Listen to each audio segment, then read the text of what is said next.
Hello YouTube, this is Not a Misfortune bringing you yet another replay from the Supreme Commander 2 SCS League Season 3 matchup. This is a round 8 match between two titans of our game. Questionably the old generation versus the new generation, but I think both of these players are absolutely wonderful. If that introduction did not give you a hint as to who is playing today, it is, of course, Iron Commander and Hope. Both these players have had good success. Hope has been, I believe, dominating a little bit more, but I think that Iron Commander's misfortune, rather, that is so confusing, seeing that my name is that. But anyway, the lack of results from Iron Commander, I think it's due to him picking random in a lot of tournaments. So I think he's doing pretty well in this tournament so far, which is, if you want to know the standings of the league at the end of season 8, or sorry, round 8, which is basically we're at the end of the league season. Stay up until the end of the video, and there will be a little recap of everything that has happened so far. Let's go ahead and jump to this match. However, this is, of course, Open Palms, as you can see. If you did not know what this map is, you have no business playing Supreme Commander 2. Open Palms, very familiar game to us. Picked around 52.3 times number of times, and then banned about 12.3 number of times. So you can see that there. And in regard to the factions, people like to play Cybern, which is what I believe we have today. I believe it's a Cybern mirror, but anyway, we got the pick stats around 15 for UEF, 50, 52, with a lot of mirror matchups played, as you can imagine, with all those Cybern picks. Just bound to have a few mirror matches like we do have here. So let's go ahead and jump into the game in 3, 2, 1, and we can introduce our players. In the top right hand of the corner, we have our red Cybern Hope building mass extractors. So far, no kind of progression off of that. It looks like a research station and a land factory there for our red Cybern player, and his opponent is the green Cybern Commander, who's repping that Cybern clan tag or Cybern sport. I would have expected him to join me in wearing the random tag, but nevertheless, we have Iron Commander as our green Cybern, and he is plopping down those 3 land factories, going for a little bit of a rush.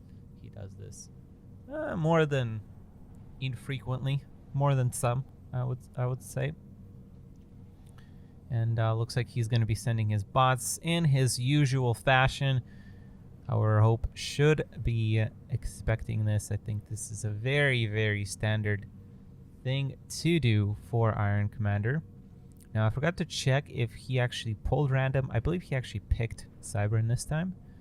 So I guess he realizes the danger of going non-Cybern against Hope playing Cybern. There's a little PD here, which is a little bit, I guess that's part of the reason of, or part of the plan of Hope to counter these flanks, which he did expect fairly early on, is to build that PD over here. That does create a few of the problems with Iron Commander's bots going in the back. Of course, Hope won't be able to expand back there, but eventually he's going to have to time his army properly so that he can take care of these 3 lonesome bots. Hope just barely is going to be plopping down that 3rd land factory, which he is quite a bit behind, I would say, on production and on mass expansion. Let's do a quick count. We got 1, 2, 3, 4, 8, 9, 10, 11, 12, 13, 14 for our green Cybern. And we got 1, 2, 3, 4, 5, 6, 7, 11 for our red Cyberns. So I'm not sure where the inefficiency of Hope is coming from here, but I guess it's in the research station. Yeah, it's in the research station. He's catching up on those our mass production, and he actually beautifully managed to take out, oh, I guess it's 1-for-1 here, which isn't the greatest here, but he does manage to throw out that danger there. There's only 2 bots remaining, and they won't really be able to do anything with a PD being there. And it looks like there's just going to be a little bit of a Mexican standoff over here with these 2 groups of bots. Of course, Iron Commander has a little bit more. Is going to engage with Hope.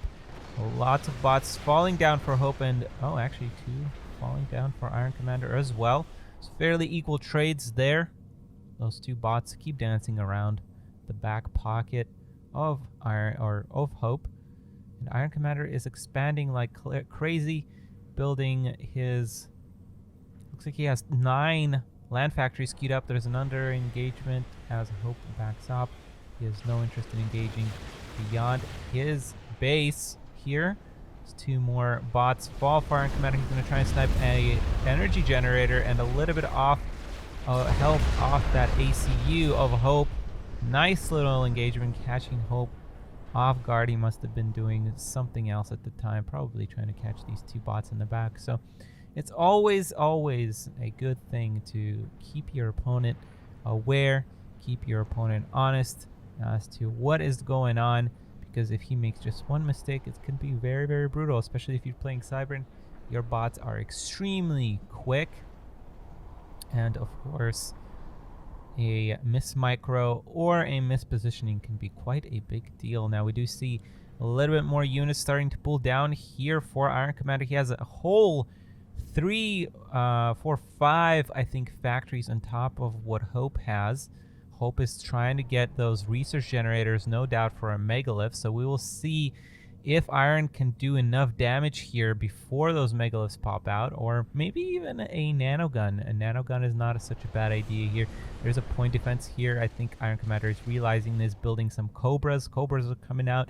There's going to be most likely unit detonate, but if megaliths come out, that will not be doing much work.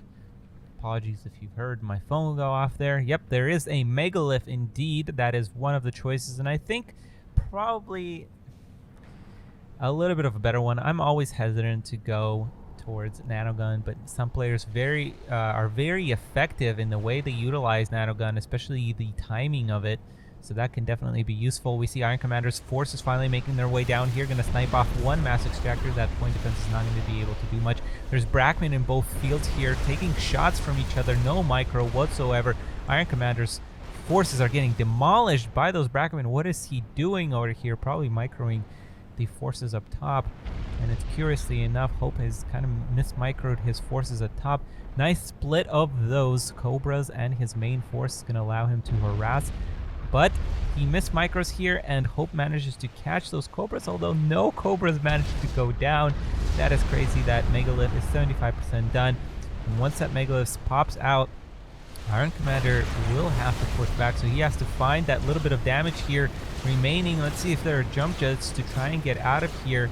No, there are not. He's just going to retreat slowly on his little spider legs. But there are megaliths coming out for Iron Commander as well. That research has managed to pay off for him as well.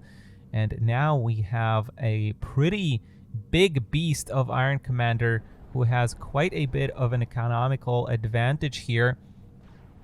Going to be trying to build 3 megaliths at the same time, which is not going to produce him a megalith quite in time to counter that one from Hope that's coming his way. Or actually, no, I don't know why Hope pulled back there. I guess there was just a little bit of overwhelming number of Brackman and loyalists and all that crazy stuff that Cybern's build. Looks like there's a contingent of nothing but Brackman fighting some loyalists here. If Iron Commander properly micros this, he should be able to take out every single one of those Brackman, but it looks like that is not happening. There's adapters making their way onto the field, which is a good counter, and the reason why I was a little hesitant saying that megaliths might be a better choice over the nanogun, because those adapters can actually be very, very effective against the megaliths, who are not who are known to be not very good against shields, especially in high quantities. There's more Brackman fire here. Iron Commander this time is going to start microing a little bit here. Brackman shots connecting on both armies, but so far no significant losses from either one. 4 land gantries from each. Let's see. Iron Commander is not producing from any of them, though, while Hope is producing from all of them, which is very, very curious. I think he's paused his other land production. He's building that 4th gantry. Very nicely done. There's a structure detonate here, I believe, from Iron Commander, which is not too surprising here. Very nicely done from Iron Commander. It's going to win that bottom side and keep pushing on the top, allowing this bottom contingent to have free reign over here. I think this is nothing more than a diversion, although Iron Commander is pushing quite a bit. There's way too many megaliths for him to be staying here. He's going to end up losing one of his megaliths here in 1 second. Actually, 2 of them fall in tandem, and that is actually a very significant loss there.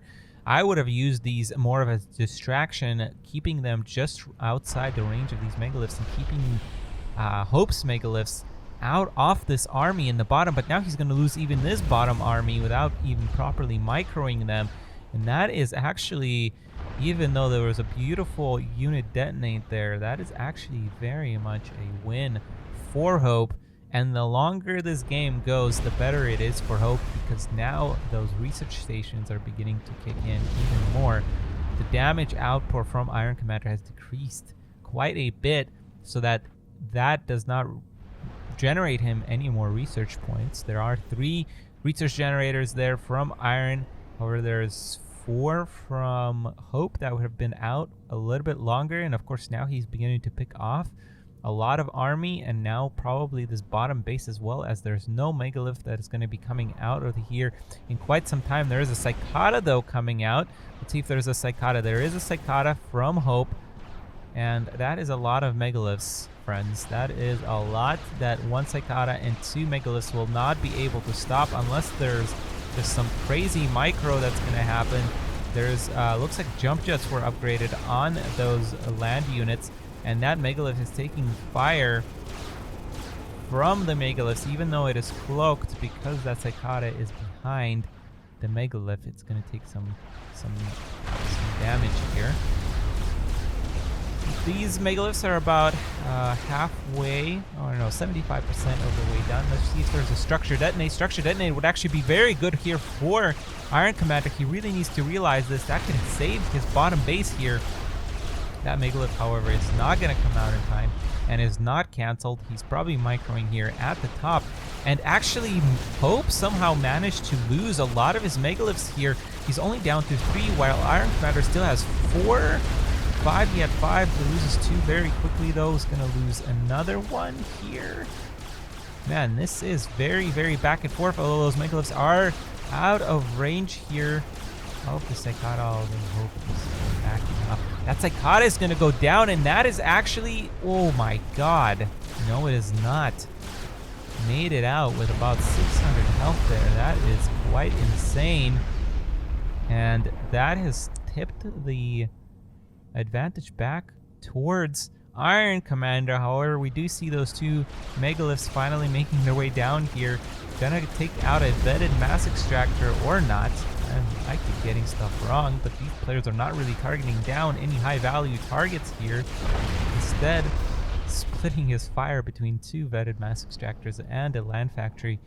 Not the best of decisions, but he does end up taking out quite a bit of Hope's infrastructure here, or sorry, of Iron Commander's infrastructure here, taking out a whole right base here, including this bottom mass extractor over here, and this vetted mass extractor, although it's probably, is it all the way vetted?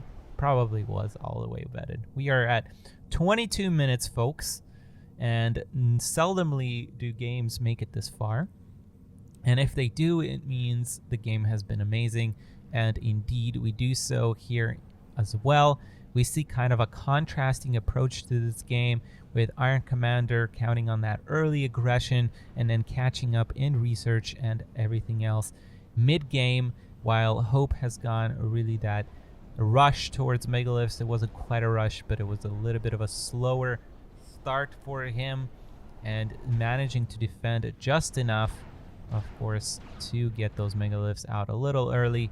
But the RP that Iron got from this early aggression has really equated the two sides. I don't know what this Cicada is doing on the bottom, but he has no business going up against 3 megaliths here. Looks like Iron is going to try and micro over here. He has 4 Cicadas down here. That's a little bit of a misproduction, I think. And that might actually end up costing him this game, because Hope has actually built up quite a bit of shields here. I've mentioned earlier how shields quite a bit powerful against those megaliths.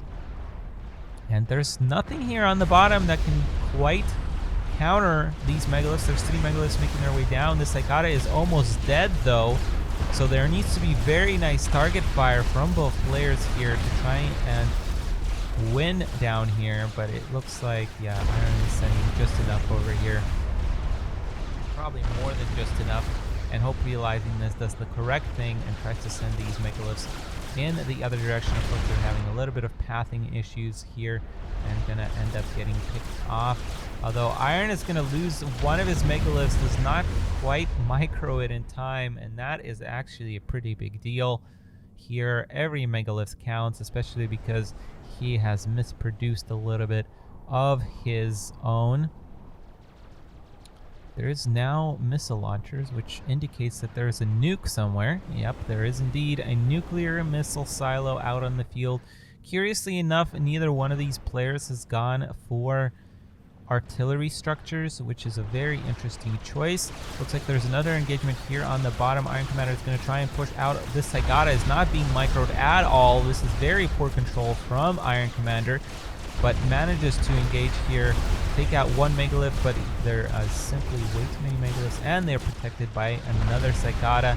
And there's engagement out on the top as well. There's engagement all over the place.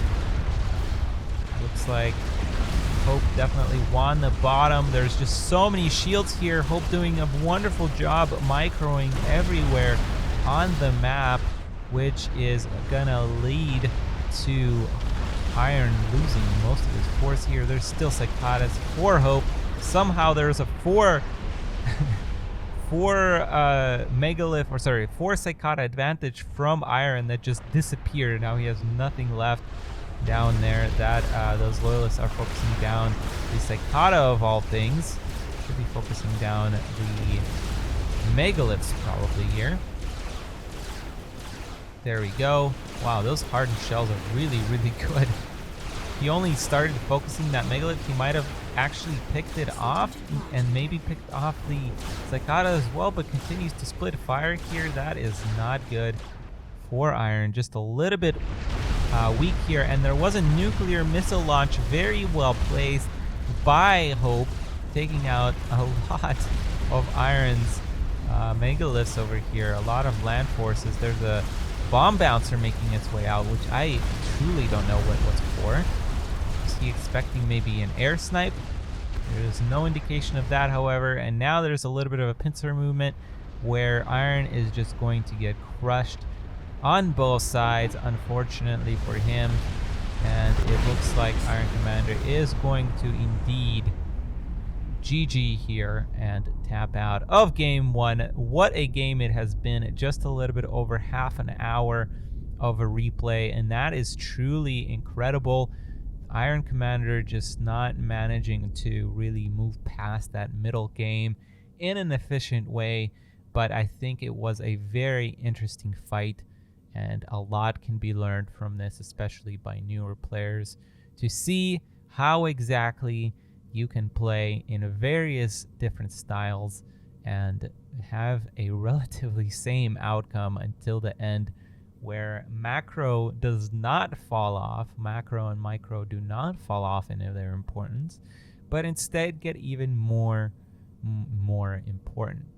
So that is game 1, ladies and gentlemen. Let's go ahead and jump to game 2. I will be right back. Welcome back, ladies and gentlemen, to game 2 between Hope and Iron Commander. As you can see, this map is Boolean Complex, and we're going to waste no time jumping in here into the statistics for this map. This map has been a very pleasant surprise to me so far, and one of the top contenders to be seen at the Invitational Tournament, which, by the way, if you don't know about it, keep your eyes out for the end of the year tournament, which is going to be huge. Not in the amount of players, but in the quality of players. It's going to be simply amazing, and I can't wait. But back to Boolean Complex, we have a 26% pick rate and a 30% ban rate, which is curious because the win percentages are very, very close for Boolean Complex. We have 57, 40, and 50 respectively. And actually, UEF is winning a lot here. So maybe that's why players don't like it, because they like to play those Cyberns and Aeons, which is not a huge surprise. But the pick rate is also more similar-ish. Of course, favoring UEF a little bit. 35 for UEF, 25 for Cybern, and 20 for Aeon. I do quite enjoy this map, if I'm going to be honest. From the tournament that we had just simply amazing games. Let's go ahead and actually jump into the game and pause that. 5 seconds as always, game speed. 5, 3, 2, 1, start. Let's go ahead and introduce our players. We have our Iron Commander, the All Commander, spawning here in his non-typical color of blue. Of course, he's UEF, plopping down those 2 air factories and already a Wasp going out for a scout. His opponent is a Red Hope, again in his Cybern form, also plopping down 1 air factory, but building an engineer out of that. That first scout is going to come through, not going to pick off that plane, that Wasp that just popped out, but there's plenty of Wasps here on the other end for Iron Commander. However, they don't manage to take out the Wasp before it gets to his base, which is a kind of a big deal actually here. There's 1 research station for Hope here, and let's see if Iron Commander switches immediately to bombers, which he does. Beautiful, beautiful. I've cast quite a few games where exactly this situation occurs and the player does not switch to bombers right away, and it's wasting a couple of minutes, and that is a huge deal. That is a huge deal. If your opponent did not have this research station, maybe it wouldn't have been such a big deal, but he definitely does. Hope is going to try and make up some of this early losses that he's about to sustain by getting that early research out. He has that anti-air tower over here as well. Those bombers are just sitting there. However, he could definitely be picking off this mass extractor over here. That is not that hard to do. Instead, he's picking off a mass extractor that is within range of an anti-air tower. Now he finally switches that priority, but unfortunately he does not have enough bombers anymore to take this mass extractor down in 2 pass-throughs. And let's see what the follow-up from Hope here is. He's still building quite a bit of anti-air towers, building that third now air factory with 4 and 5 being queued up. There's actually quite a bit of Wasps, or why did I call them Wasps? I apologize, they're not Wasps. The Wasps are on the UEF side. It is Geminis for Cybern. My apologies, I have not cast in a while. Or air, I guess. Cybern air is something you very rarely see, I feel like.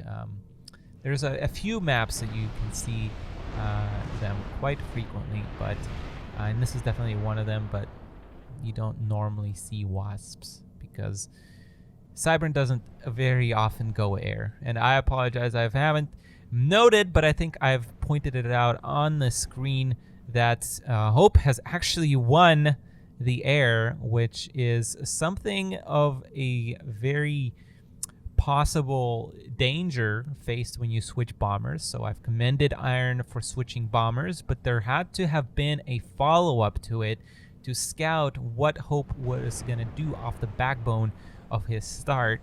And if you don't scout, That is a very big problem, and I've talked about this so many times in my replays of the week. You have to move your air. You always have to move your air to know what your opponent is doing and scouting, especially in such a undecided situation. There's another engagement here. I'm going to slow it down, although the engagement is over by now. Hope wins it decisively. It's so important to keep your air moving. If you have the air advantage, there's no reason your air should be sitting in one place doing nothing, and they should at least be scouting. But in most situations when you have advantage, they should be bombing.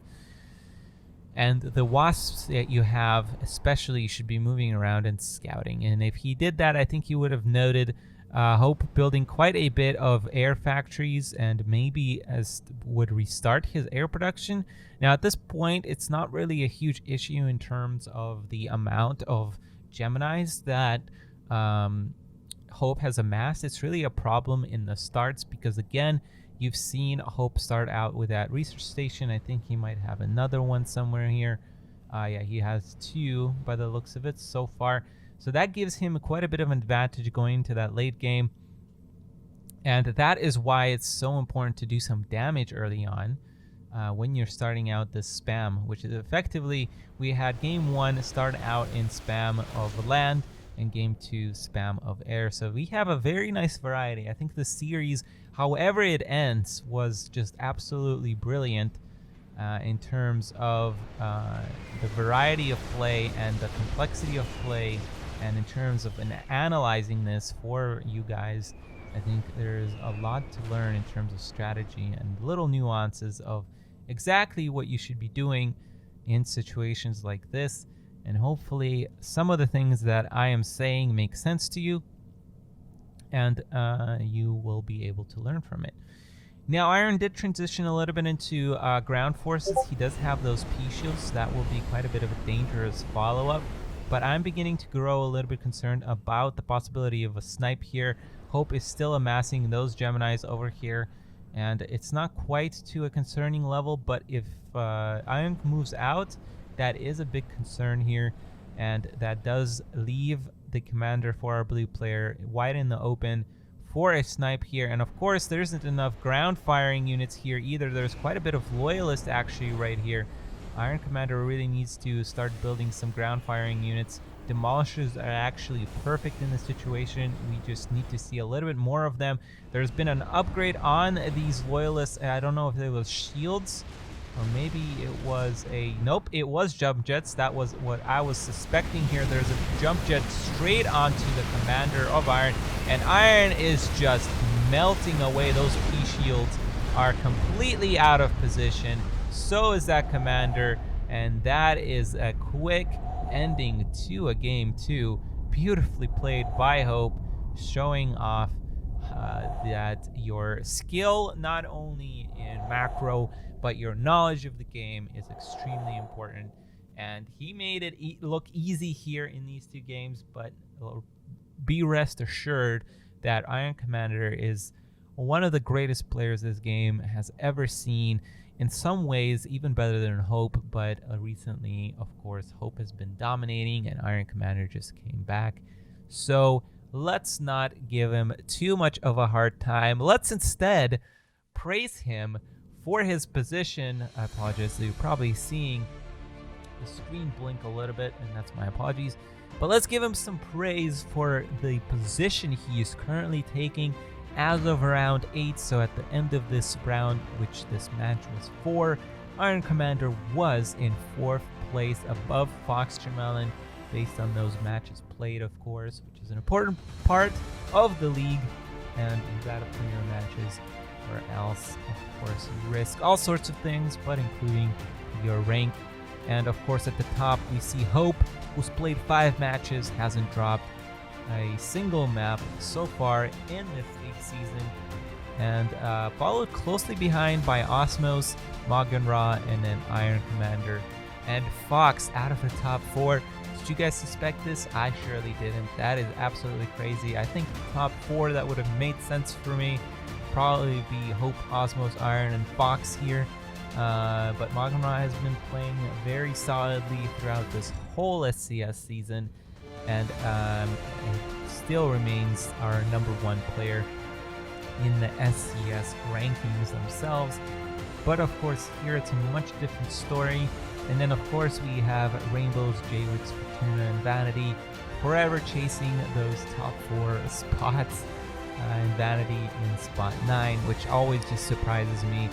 I think Vanity is a much better player than what he is showing, and I think he could actually be in the top 4 normally.